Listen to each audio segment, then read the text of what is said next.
A magician was working on a cruise ship. Since the audience was different each week, the magician did the same tricks over and over again. There was only one problem. The captain's parrot saw the shows each week and began to understand how the magician did every trick. Once he understood, he started shouting in the middle of the show, "Look, it's not the same hat!" Or, "Look, he's hiding the flowers under the table!" Or, "Hey, why are all the cards the ace of spades?" The magician was furious but couldn't do anything. It was, after all, the captain's parrot. Then one stormy night on the Pacific, the ship unfortunately sank. The magician luckily found himself on a piece of wood floating in the middle of the sea, as fate would have it, with the parrot. They stared at each other with hatred but did not utter a word. This went on for a day, and then 2 days, and then 3 days. Finally, on the 4th day, the parrot could not hold back any longer and said, "Okay, I give up. Where's the ship?" The old man placed an order for 1 hamburger, French fries, and a drink. He unwrapped the plain hamburger and carefully cut it in half, placing 1 half in front of his wife. He then carefully counted out the French fries, dividing them into 2 piles, and neatly placed 1 pile in front of his wife. He took a sip of the drink. His wife took a sip, and then set the cup down between them. As he began to eat his few bites of hamburger, the people around them were looking over and whispering. Obviously, they were thinking, "That poor old couple. All they can afford is 1 meal for the 2 of them." As the man began to eat his fries, a young man came to the table and politely offered to buy another meal for the old couple. The old man said they were just fine. They were used to sharing everything.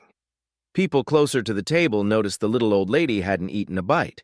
She sat there watching her husband eat and occasionally taking turns sipping the drink. Again, the young man came over and begged them to let him buy another meal for them. This time, the old woman said, "No, thank you. We are used to sharing everything."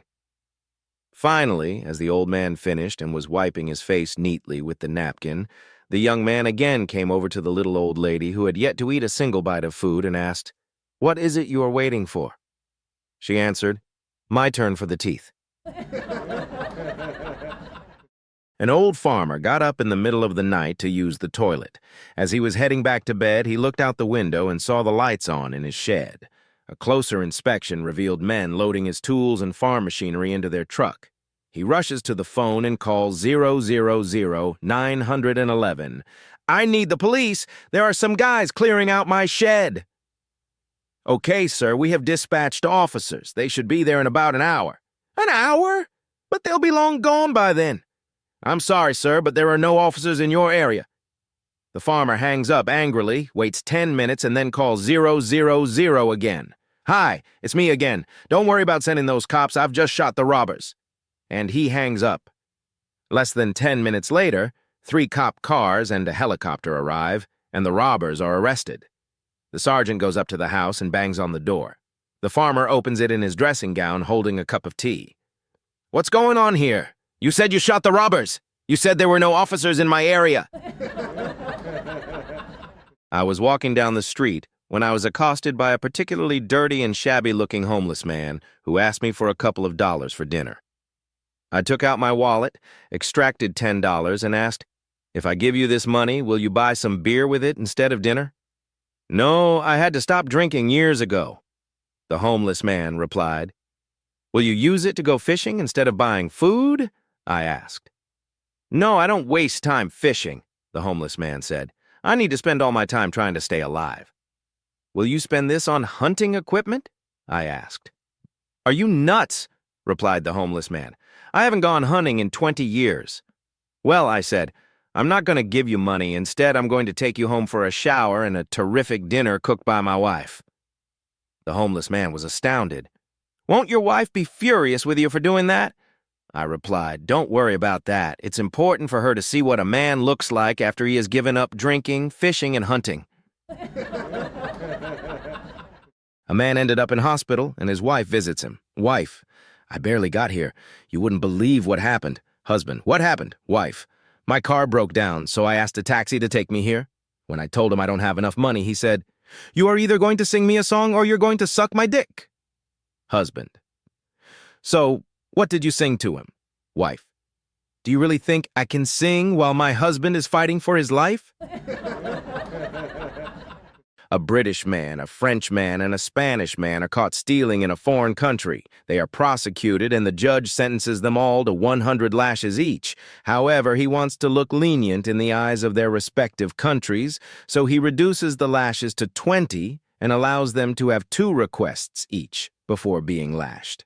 The Spaniard is first to be lashed and requests a bottle of tequila and a pillow strapped to his back. They let him drink the tequila and strap the pillow to his back and then commence the lashes.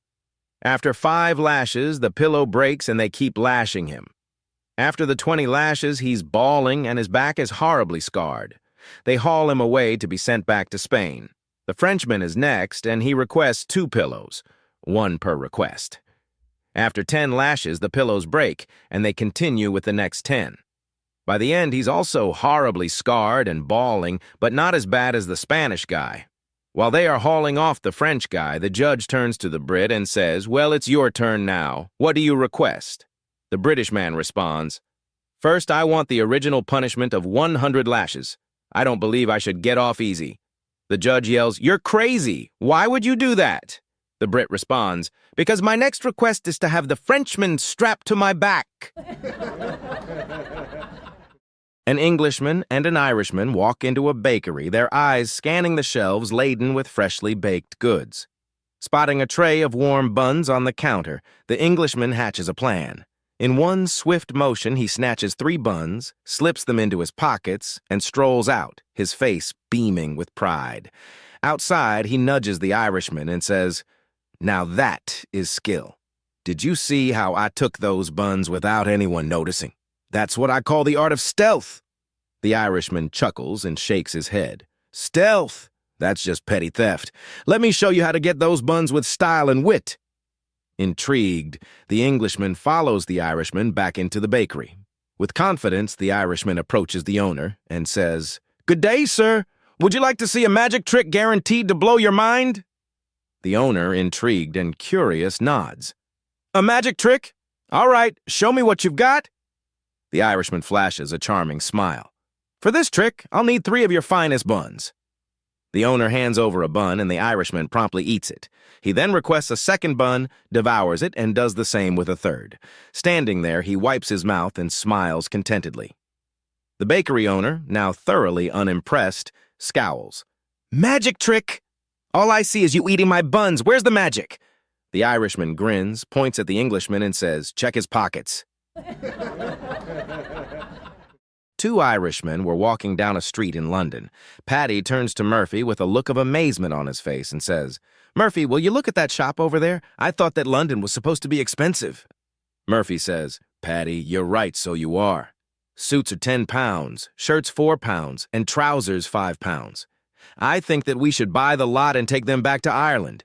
We would make a tidy profit selling them in Dublin, so we would."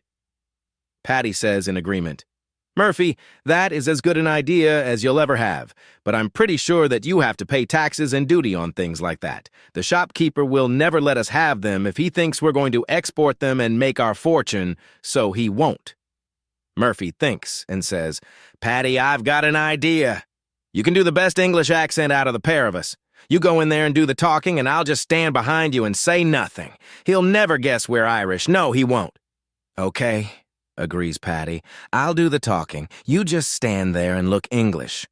So the 2 go into the shop where Paddy is greeted politely by the owner. Paddy then proceeds to do his best English accent.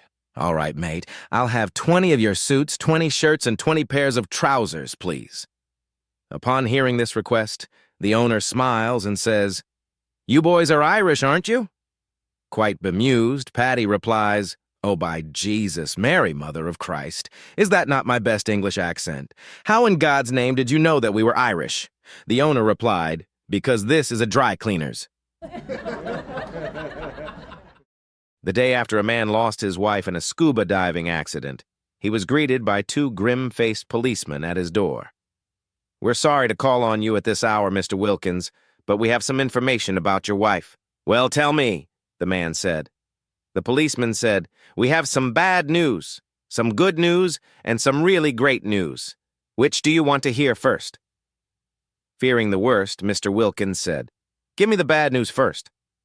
So the policeman said, I'm sorry to tell you, sir, but this morning we found your wife's body in the bay.